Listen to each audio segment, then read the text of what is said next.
I just want to share a quick interesting thought that I had after watching the Warriors beat the Pelicans without Steph Curry, Andrew Wiggins, and DeAnthony Melton, three key guys in their rotation, which left the Warriors with still a 10-man rotation because they are actually 13 deep.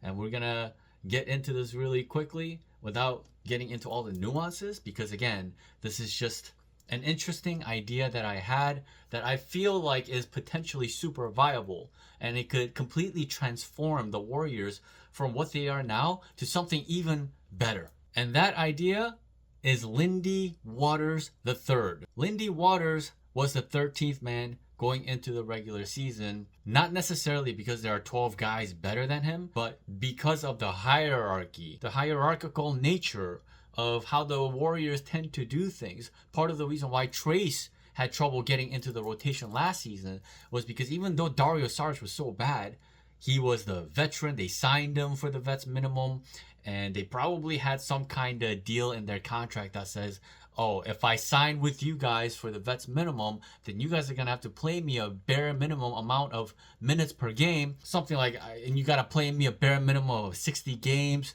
at least something along those lines. You know what I mean? So that just is what it is. There's always a political aspect to the game of basketball when it comes to the NBA.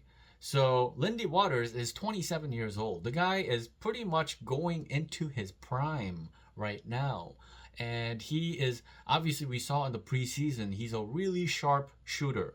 But the Warriors already had that in Buddy Hield, who they paid, over $10 million per year to attain. And given that the Warriors already had a 12-man rotation issue, how in the world are you going to stick Lindy Waters into the equation on top of that? So even though he hit a game winner in the preseason and just was simply lights out and showed a lot, actually, it's just, how do you play him over Moody, who you just paid? How do you play him over Melton, who you just brought in? How do you play him over Hield? How do you play him over Paz, who the front office is absolutely in love with, so much so that they wouldn't even include him in trade talks for Lowry Markkanen? So you see, this is why we couldn't really talk about Lindy Waters or even consider the idea of including him in the rotation in any way unless there were a bunch of injuries like there were going into this game.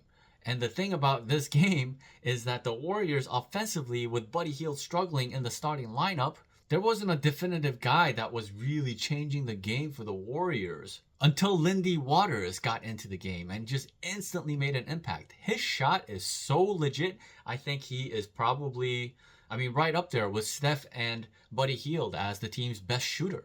And the thing about him is that he's really dynamic in terms of his movements. He moves with great purpose and he has quick feet. And he's an athlete. He's athletic. If you watch the game, then you saw one of his cuts where he actually posterized somebody. I don't remember any Warriors guard or wing that can shoot as well as he does and still have the athleticism to do what he did in this game. So he is a great transition player because of that athleticism. He does a really good job of mixing his shot with some attacks at the rim. And Lindy was with OKC and he never really has gotten any NBA playing time. Probably there's a lot of NBA fans who don't even know who Lindy Waters is still. Well, they might know who he is now after this game, but I don't even know what his wingspan is. I tried to Google it. Some places say he has a 6'7" wingspan. Some places say he has a 6'10" wingspan. So I can't even get completely accurate numbers on him in that regard. All I know is that he's got some size to him at 6'6", 210 pounds. That's not really far off from what Klay Thompson is, essentially.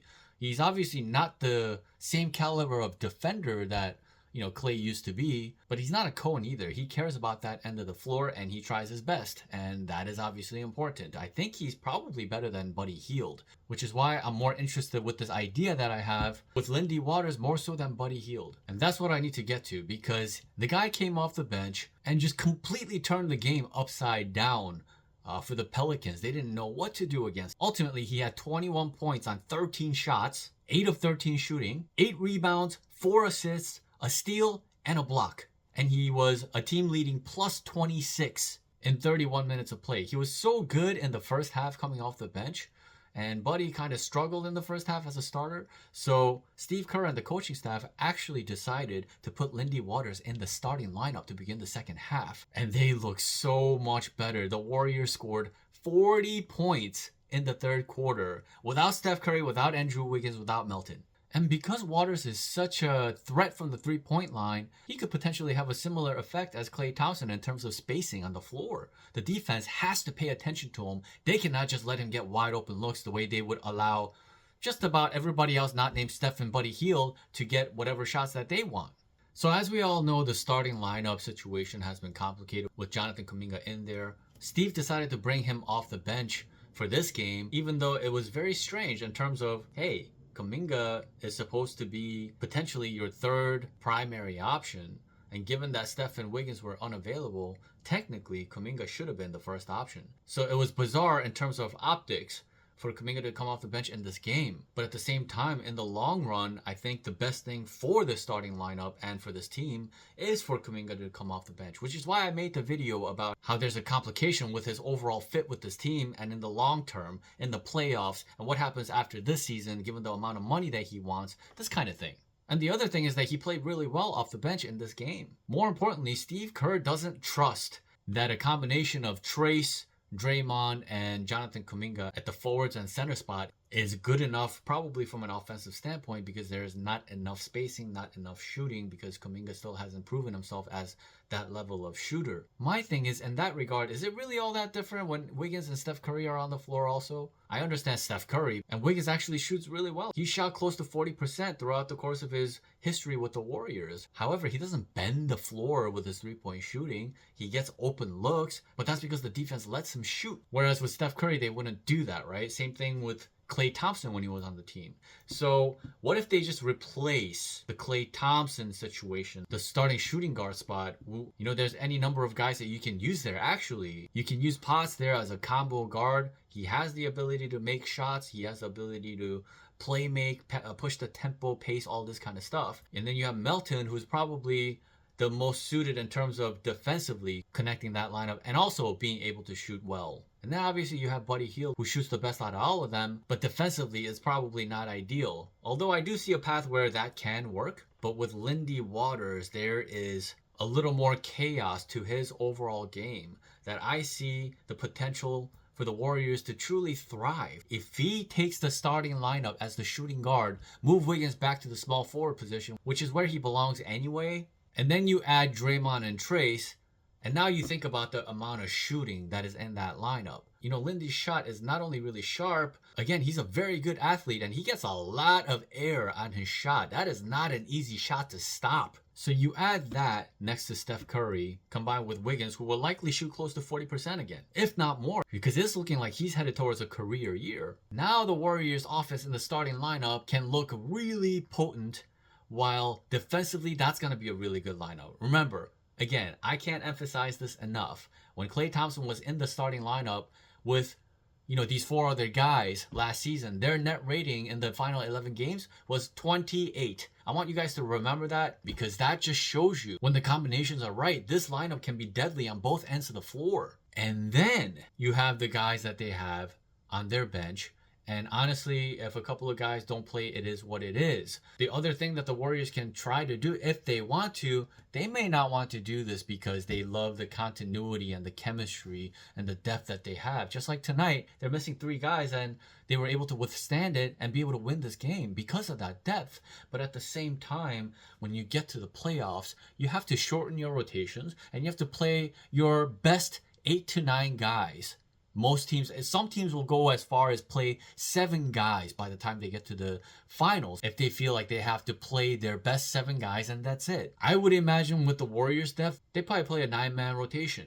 Given this fact, the Warriors can afford to make a trade, a consolidation trade, in which they package maybe 2 to 3 guys depending on who they get back. It may sound a little wild, I know. You might feel like I'm even exaggerating after just a single game. But skill sets that are here to stay are skill sets that are here to stay. Obviously, the Warriors have a back-to-back coming up against the same Pelicans team. If Wiggins is not available, and honestly, even if Wiggins is available, we know that Steph will not be available. So if the starting lineup ends up being, let's say, Potts, Waters, Wiggins, Draymond, and Trace, I could see Waters once again making a massive difference for this team. Bottom line, we need to see more sample sizes of Lindy Waters in the starting lineup because he might actually be that good. Again, this guy has not really had a whole lot of opportunities to play in NBA games, so people will probably think that he's actually a young guy, 21, 22, 23, maybe even 24. Again, he's 27 years old. He's 1 year younger than Kevon Looney. And you know what the other crazy thing is?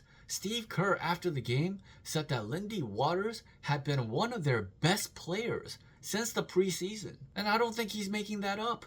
Basically, what I'm saying is that I think he leapfrogged a lot of guys in overall value to this team potentially after doing what he did tonight. I think he leapfrogged Moody, and I'm talking about order of importance here. We're talking about a potential starting shooting guard for the Warriors. It almost feels like they made a trade to acquire a sharpshooter who can definitively play the shooting guard position with good size for the Warriors next to Steph Curry. And to me, that means he leapfrogs the following players: Moody, Potts, Buddy Hield, and quite possibly GP2. Again, the one thing that I really want to see is if he can hold up against really good teams to dominant teams from a defensive standpoint. If he ends up having to guard somebody really relevant, how would he look then? So that's the one thing that I'm curious about. And I just feel like this is something for us to keep in mind. I don't know if this is an accurate assessment, but something like 75 to 80% of me believes that this is the most viable move based on what the Warriors have on the current roster. Look, the bench unit is going to thrive no matter what this season. They are going to plow through 90% of the league. I said that before the season started, right? But this starting lineup, they have to get this right.